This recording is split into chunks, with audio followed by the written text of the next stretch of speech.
പരമകാരുണികനായ ശ്രീനാരായണ ഗുരുദേവ തൃപ്പാദങ്ങൾക്ക് മുന്നിൽ പ്രണാമം. ശ്രീനാരായണ ഗുരുദേവ തൃപ്പാദങ്ങളാൽ വിരചിതമായ വിഷ്ണു അഷ്ടകം എന്ന കൃതിയിലെ 7ാമത് ശ്ലോകത്തിൻ്റെ പഠനത്തിലേക്ക് നാം പ്രവേശിക്കുകയാണ്. നമോസ്തുതേ നാഥവരപ്രദായിൻ, നമോസ്തുതേ കേശവകിങ്കരോസ്മി, നമോസ്തുതേ നാരദപൂജിതാഘ്രേ, നമോ നമസ്ത്വച്ചരണം പ്രപദ്യേ. നമോസ്തുതേ നാഥവരപ്രദായിൻ, നമോസ്തുതേ കേശവകിങ്കരോസ്മി,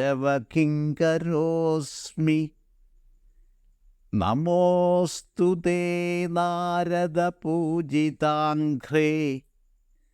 നമോ നമസ്ത്വച്ചരണം പ്രപദ്യേ.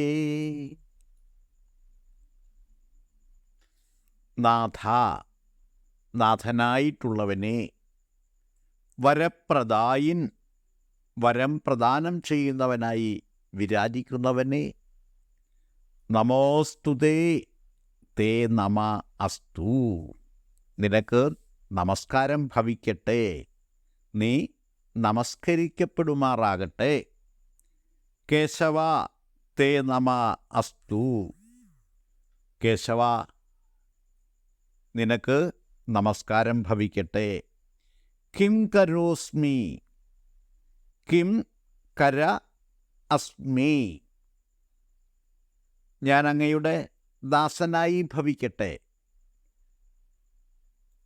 നാരദ പൂജിതാഘ്രേ, നാരദനാൽ പാദപൂജ നടത്തപ്പെടുന്നവനെ, തേ നമ അസ്തു, നിനക്ക് നമസ്കാരം ഭവിക്കട്ടെ. നമോ നമ, നമ നമ, നമസ്കാരം നമസ്കാരം. ത്വച്ചരണം പ്രപദ്യേ, നിന്റെ ചരണങ്ങളിൽ ശരണം പ്രാപിക്കുന്നു. ശ്ലോകാർത്ഥം സംക്ഷേപിച്ചിങ്ങനെ പറയാം. വരങ്ങൾ നൽകി അനുഗ്രഹം ചൊരിയുന്ന നാഥ, കേശവ, നിനക്ക് നമസ്കാരം. ദേവർഷിയായ നാരദനാൽ പോലും പാദപൂജ ചെയ്യപ്പെടുന്ന നിനക്ക് നമസ്കാരം. നമസ്കാരം നമസ്കാരം. ദാസഭക്തി ഭാവേന ഈ ഞാനും നിന്റെ പാദങ്ങളിൽ ശരണം പ്രാപിക്കുന്നു. വരങ്ങൾ നൽകിയ അനുഗ്രഹങ്ങൾ ചൊരിയുന്നവനും കേശവനുമായ വിഷ്ണുവിൻ്റെ ദാസഭക്ത പദവി തനിക്കും സ്വീകാര്യമാണെന്നാണ് ഗുരു ഈ ശ്ലോകത്തിൽ പറഞ്ഞിരിക്കുന്നത്. കിങ്കരൻ എന്ന പദത്തെ കിം കരൻ എന്നിഴവിരിക്കുമ്പോൾ യാതൊന്നാണോ ചെയ്യുവാൻ കൽപ്പിക്കപ്പെടുന്നത് അത് ചെയ്യുവാൻ സദാ സന്നദ്ധനായി സർവസമ്മതഭാവേന വർത്തിക്കുന്നവൻ എന്ന അർത്ഥം സിദ്ധിക്കുന്നു. ഇപ്പറഞ്ഞ മനോഭാവത്തോടുകൂടി വർത്തിക്കുന്നവരാണ് ദാസന്മാർ. വിശ്വപ്രഭുവും വിശ്വനാഥനും ജഗദാധാരനും സർവരക്ഷകനും ഭക്തജനപ്രിയനും വരദനും കേശവനുമായി വിരാജിക്കുന്ന വൈഷ്ണവ പ്രഭാവത്തിൻ്റെ ഇച്ഛാപ്രകാരമല്ലാതെ യാതൊന്നും ഇവിടെ സംഭവിക്കുകയില്ല. അതുകൊണ്ട് തന്നെ വൈഷ്ണവേച്ഛയെ സ്വന്തം ഇച്ഛയാക്കി മുന്നേറുവാൻ സാധിച്ചാൽ ജീവിതം ശാന്തിപൂരിതവും സുഖകരവുമായി തീരുക തന്നെ ചെയ്യും എന്ന ദൃഢബോധമുള്ളവരാണ് വൈഷ്ണവ ദാസഭക്തന്മാർ. വൈഷ്ണവേച്ഛയെ സ്വന്തം ഇച്ഛയാക്കി തീർക്കുന്നവൻ താത്വികമായി വിഷ്ണു പദവിയിൽ വിലയം പ്രാപിക്കുകയാണ് ചെയ്യുന്നത്. അങ്ങനെയൊരു പദപ്രാപ്തി സംസിദ്ധമായി തീർന്നാൽ പിന്നീട് സ്വയമേവ പ്രവർത്തിക്കുവാനുള്ള പ്രാപ്തി കൈവന്നു ചേരുന്നതാണ്. വൈഷ്ണവദാസഭക്തന്മാർക്ക് ഒരിക്കലും യാതൊരുവിധ ധർമ്മപ്പിഴവും സംഭവിക്കുകയില്ല എന്ന് സാരം. തങ്ങൾ എന്തു ചെയ്താലും അത് വൈഷ്ണവേച്ഛയ്ക്ക് നിരക്കുന്നതായിരിക്കും എന്നുള്ള കാര്യത്തിൽ തർക്കമില്ല എന്ന ദൃഢവിശ്വാസമാണ് വൈഷ്ണവ ദാസഭക്തിയുടെ കാതൽ. നാരദൻ പോലും വിഷ്ണുവിൻ്റെ പാദപൂജ നടത്തുന്നു എന്ന പ്രസ്താവത്തെ ശ്രദ്ധാപൂർവം വ്യാഖ്യാനിച്ച് മനസ്സിലാക്കേണ്ടതാണ്. പുരാണപ്രസിദ്ധനായ ദേവർഷിയാണ് നാരദൻ. ശുദ്ധജ്ഞാന ദർശന ഭാഗ്യം സിദ്ധിച്ചവരും ജ്ഞാനസ്വരൂപന്മാരായി തീർന്നവരുമാണ് ദേവർഷിമാർ. അതുകൊണ്ട് തന്നെ ദേവർഷി നാരദൻ്റെ പ്രവൃത്തി അനുകരിക്കുന്നതിൽ യാതൊരു അപാകതയുമില്ല എന്നുള്ളതാണ് വസ്തുതാപരമായ സത്യം.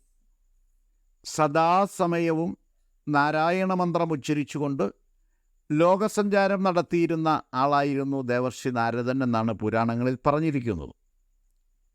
വിശ്വവിധാനീയതയിലെ സ്ഥൈതിക പ്രഭാവത്തെയാണ് നാരായണ മന്ത്രോച്ചാരണ വ്രതത്തിലൂടെ നാരദൻ വാഴ്ത്തി സ്തുതിച്ചത്. നാരായണ പദവും കേശവ പദവും വിഷ്ണുപര്യായങ്ങളാണ്. നാരത്തിൽ അഥവാ ജലത്തിൽ അയനം ചെയ്യുന്നവൻ നാരായണനും പ്രളയജലത്തിൽ ശവം പോലെ നിശ്ചേഷ്ടനായി കിടക്കുന്നവൻ കേശവനുമാണ്. ജലം ത്രിഗുണാത്മകമായ ജീവാധാരമൂലകമാണ്.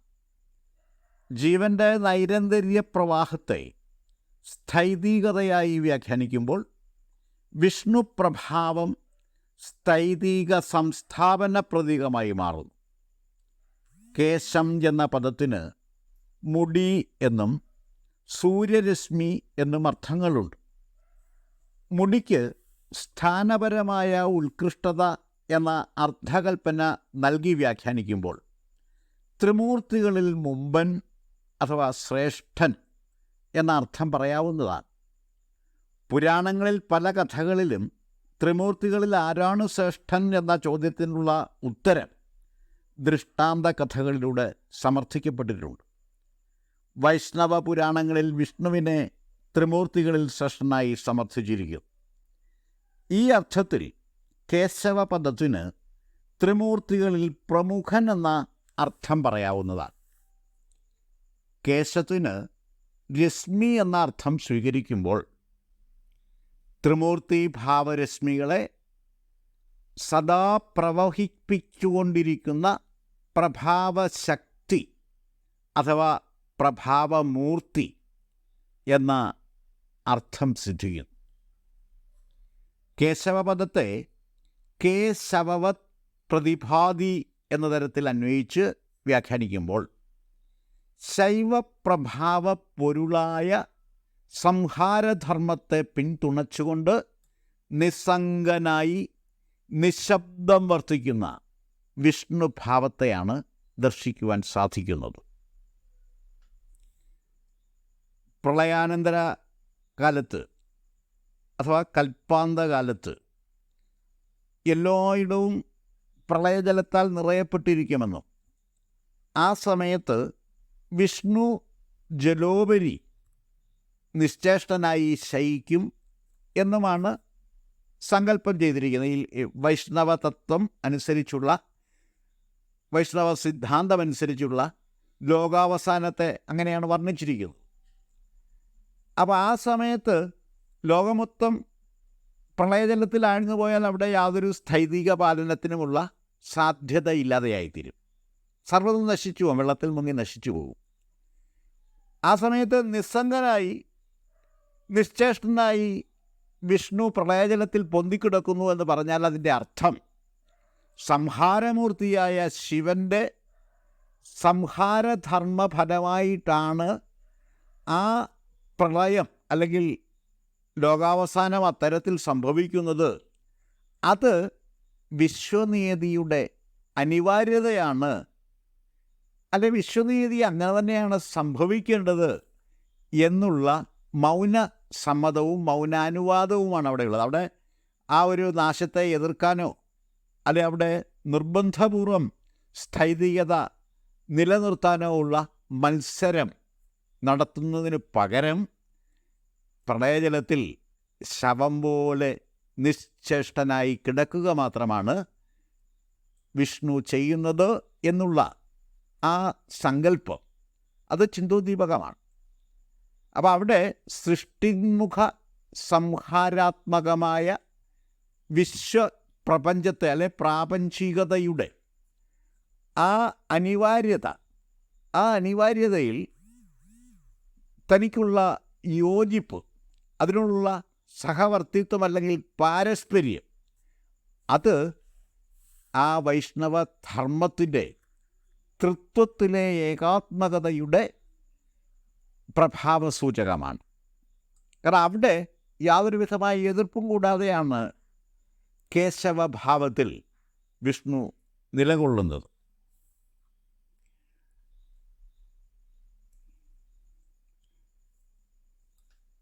വിഷ്ണുവിൻ്റെ അങ്ങനെയെല്ലാമുള്ള ഇത്തരത്തിൽ ഈ കഴിഞ്ഞ 7 ശ്ലോകങ്ങളിലും ഇപ്പോഴത്തെ 8ാമത്തേതായ ഈ ശ്ലോകത്തിലും വിവരിച്ച എല്ലാമുള്ള വൈഷ്ണവ പ്രഭാവത്തെ യഥാർത്ഥം സാക്ഷാത്കരിച്ചുകൊണ്ട് ആ വൈഷ്ണവ തത്വത്തിൽ വിലയം പ്രാപിക്കുവാൻ ഞാൻ ആഗ്രഹിക്കുന്നു, അതിനുവേണ്ടി ഞാൻ പ്രാർത്ഥിക്കുന്നു എന്ന് പറഞ്ഞുകൊണ്ട്, വൈഷ്ണവ പാദങ്ങളിൽ ഞാൻ ശരണം പ്രാപിക്കുന്നു എന്ന് പറഞ്ഞുകൊണ്ട്, ജ്ഞാനോപാസകനായ ഗുരു വിഷ്ണു അഷ്ടകം എന്ന ശീർഷകത്തോടു കൂടിയ ഈ മഹത് കൃതി ഉപസംഹരിച്ചിരിക്കുന്നു. മഹാവിഷ്ണുവിനെ താത്വികമായി ഇത്രയും തെളിമയോടുകൂടി അവതരിപ്പിച്ചിട്ടുള്ള കൃതികൾ വിരളമാണ്. മലയാളത്തിലെന്ന് മാത്രമല്ല, മറ്റ് ഭാഷകളിലും പരിശോധിച്ച് നോക്കിയാൽ ഇത്രയും ആഴവും പരപ്പുമുള്ള വൈഷ്ണവ സിദ്ധാന്തപരമായ താത്വികമായ വിചാരം ചെയ്യപ്പെട്ടിട്ടുള്ള കൃതികൾ കണ്ടെത്താൻ വിഷമമാണ്. പുരാണകഥകളിലും ഇതിഹാസങ്ങളിലും അവതാരപുരുഷനായി വാഴ്ത്തപ്പെട്ടിരിക്കുന്ന മഹാവിഷ്ണുവിനെ ശുദ്ധജ്ഞാന സ്വരൂപതയോടുകൂടി അവതരിപ്പിച്ചിട്ടുള്ള ഈ കൃതിയുടെ പഠനം പ്രായോഗിക അദ്വൈത ബോധമൂട്ടി ഉറപ്പിക്കുവാൻ പര്യാപ്തമാണ്.